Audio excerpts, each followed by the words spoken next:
I have a school that has 1,300 kids that otherwise would be in the streets, graduating close to 100% of them. And you're talking about the children that society has written off. You're talking about district peers of schools that are graduating, less than 50%. So watching these kids thrive. But I also have 2,500 kids on the waiting list. So I have more kids that are trying to get in than I'm helping. So guess what? Being from the sport of tennis, and most likely, I would imagine this applies to any sport where it has that level of where there's that competition. To me, that means I'm twice the failure that I am a success. There are more kids I'm not helping than kids that I am helping. So scaling what I was doing became a huge goal of mine. And about 5 years ago, I figured out a real interesting business model to scale what I was doing. And it doesn't rely on philanthropy, and it's damn sure not waiting for the government. If you want to treat problems, I think both those are really effective ways to treat. I don't know if they're as efficient or even held as accountable, but that's what they do. They treat problems.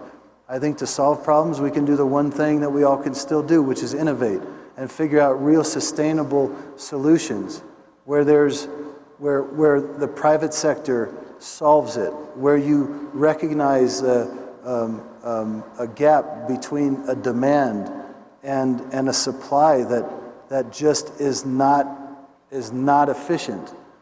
And I did recognize it. I recognized that for these great operators that inspired me, that I stole all my best practices from my school, their greatest impediment to their growth is the facility themselves. Because unlike a public school, they can't access public dollars to build a facility. But the state allocation to education follows the children. So if the children go to a charter school, the money from the state follows them there.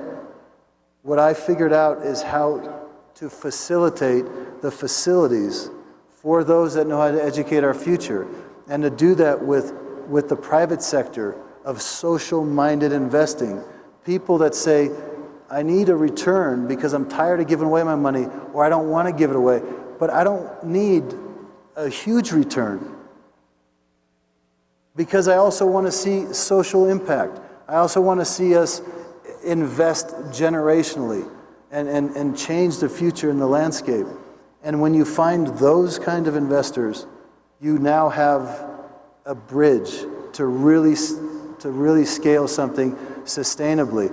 And to put a long story short, I went out and sold this idea, and I facilitated this. I'm not an educator, I'm not an operator, but I facilitated this vision, and these investors came to the table, and as a result, over the last 4 years now, we have deployed over $550 million across America. We've built 53 schools today, 65 this next August. We're now doing our second round of raising, and everybody's winning, from the investor to the operator, especially the kids, especially the communities, especially their lives.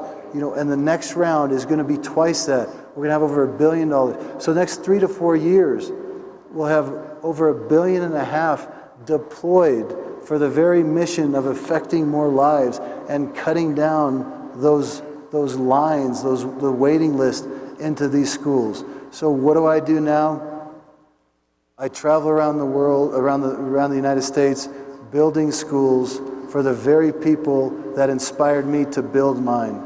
And the full circle nature of this has been a joy. The lives that are being touched will have built 130,000 high quality educational learning seats for children that otherwise wouldn't have it, in neighborhoods that communities have written off, revitalizing all these inner cities and communities.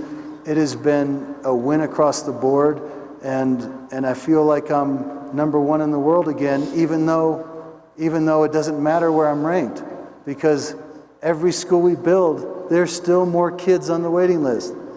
So, wake up and get engaged today in whatever you're choosing to do. Let tomorrow be what it is.